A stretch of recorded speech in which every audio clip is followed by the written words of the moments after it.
kita sedang dalam kondisi sendiri, butuh teman curhat, Allah sebaik-baik tempat curhat. Butuh pertolongan, Allah sebaik-baik penolong. Butuh kebaikan, Allah memiliki segala kebaikan. Butuh jalan keluar, Allah lah yang satu-satunya yang punya jalan keluar dari semua kebuntuan hidup kita. Makin banyak masalah, makin dekat sama Allah. Enggak apa-apa kalau kita ngerasa, saya mah enggak pede dekat sama Allah. Kenapa? Saya banyak dosa. Kalau gitu dekat sama Allah sebagai pendosa. Gimana dekat sama Allah sebagai pendosa? Tadi, Rabbi zalamtu nafsi faghfirli. Ya Rabbi, saya menzalimi diri saya sendiri, maka ampunkanlah dosa saya. Deketin Allah dengan minta ampun. Nggak pede datang ke Allah. Kenapa? Soalnya takut ngecewain Allah. Kan kita udah minta, nanti Allah ngasih. Udah gitu, namanya manusia kadang-kadang kalau udah selesai dari masalah, balik lagi dia. Jauh lagi dari Allah, lalai lagi, dosa lagi, kan suka gitu. Karena kita masih kayak ragu sama kemampuan kita, saya bisa nggak ya istiqomah? Saya bisa nggak ya taubatan nasuha? Daripada nanti saya udah minta sama Allah, Allah tahu banget kalau saya tuh masih labil, kan nggak enak. Udah nggak apa-apa, kita berbuat dosa, datang lagi sama Allah. Dosa lagi, datang lagi sama Allah. Kapan sih Allah pernah putus asa mengampuni dosa hambanya? Yang ada itu adalah hambanya putus asa minta ampun kepada Allah. Allah mah nggak pernah putus asa.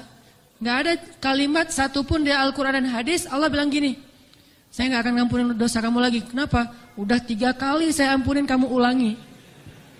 Nggak pernah Allah ngomong kayak gitu. Baik di Al-Quran nggak pernah, di hadis nggak ada. Baik hadis Nabi nggak ada, hadis Qudsi juga nggak ada. Nggak ada cerita Allah itu ketika kita datang pertama, ya diampunin. Datang kedua, ya udah deh. Datang ketiga, ini terakhir ya. Allah nggak pernah ngomong gitu kan?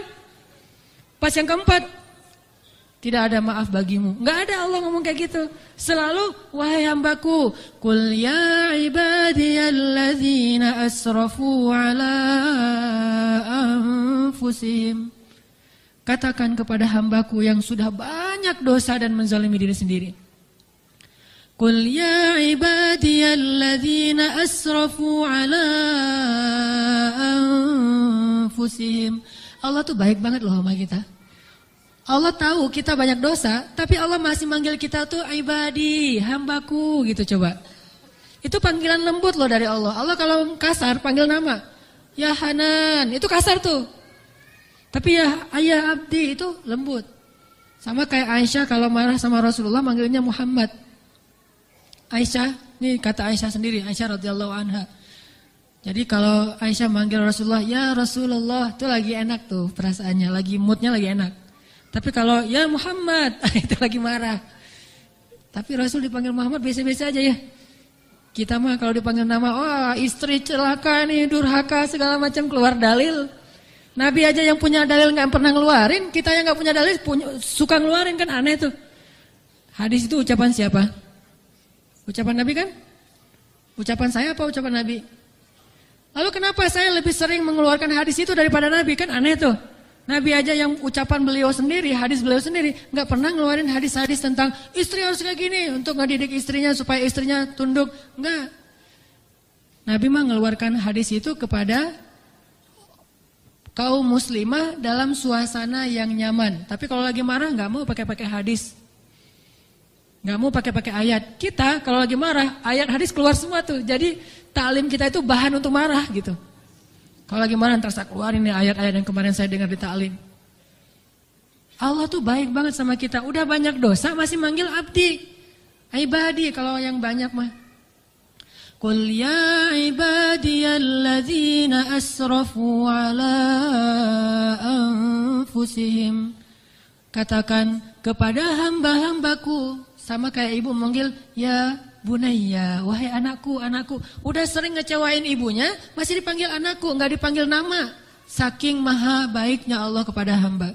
Katakan kepada hamba-hambaku yang melampaui batas. Arti melampaui batas berarti dosanya tuh udah enggak kehitung, udah banyak banget. Dia buat zina, dia membunuh, dia minum khamar, kalau sekarang narkoba, dia pokoknya durhaka, ninggalin sholat, semuanya dia lakukan, termasuk perdukunan, syirik. Tapi Allah masih bilang, Qul ya ibadiyalladzina asrafu ala anfusihim. Apa pesannya? La taqnatu min rahmatillah. Jangan putus asa minta ampun sama Allah. Coba. Gak pernah Allah putus asa ngampunin kita. Yang ada kita putus asa minta ampun sama Allah. La taqnatu min rahmatillah. Jangan putus asa minta ampun sama Allah. Innallaha yaghfirudz dzunuba jami'a. Allah mengampuni dosa semuanya. Semua dosa diampuni. Tapi saya Allah pernah syirik. Innallaha yaghfirudz dzunuba jami'a. Saya pernah berzina ya Allah. Yaghfirudz dzunuba jami'a. Saya pernah durhaka sama orang tua ya Allah. Yaghfirudz dzunuba jami'a.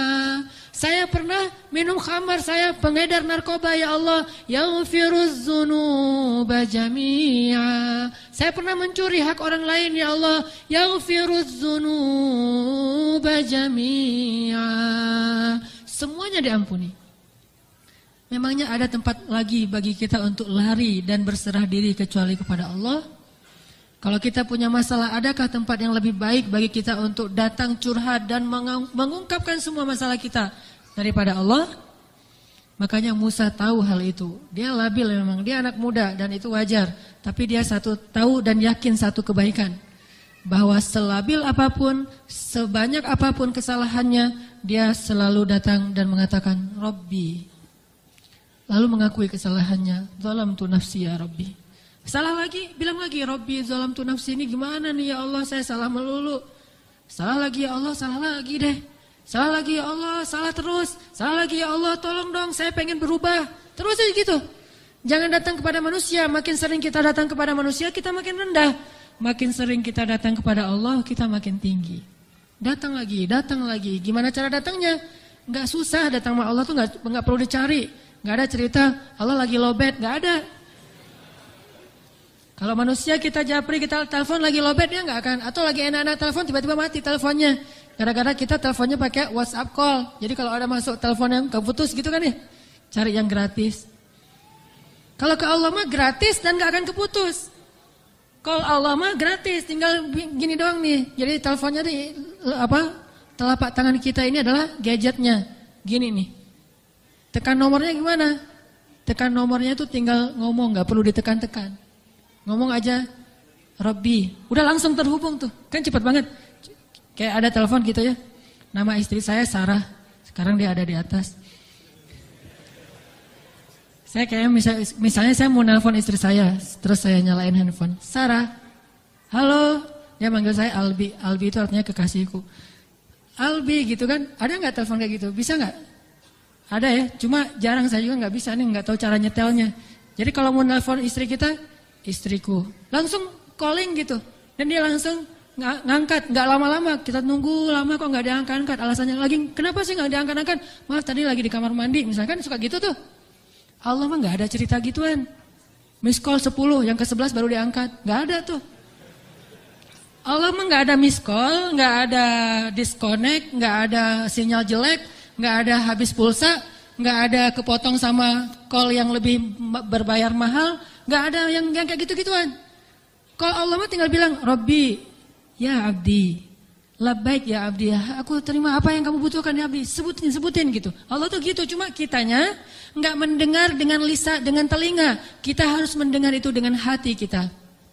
Kalau kita yakin, ana inda dhanni abdi bi, aku tergantung yakinnya hambaku, prasangka hambaku, gimana perasaan hambaku. Kalau kalian yakin aku mendengar dan mengijabah, aku pasti mendengar dan mengijabah. Kan gampang, Allah mah tergantung kita ya. Jadi jangan salahin Allah, Allah aja bilang tergantung kita. Kalau kita ngerasa doa kita gak diijabah, jangan salahin Allah, kok Allah gak ngijabah. Salahin diri kita, kenapa kita gak yakin Allah mengijabah. Yakin kok, kalau yakin ngapain dipertanyain. Kalau kita yakin jangan dipertanyakan.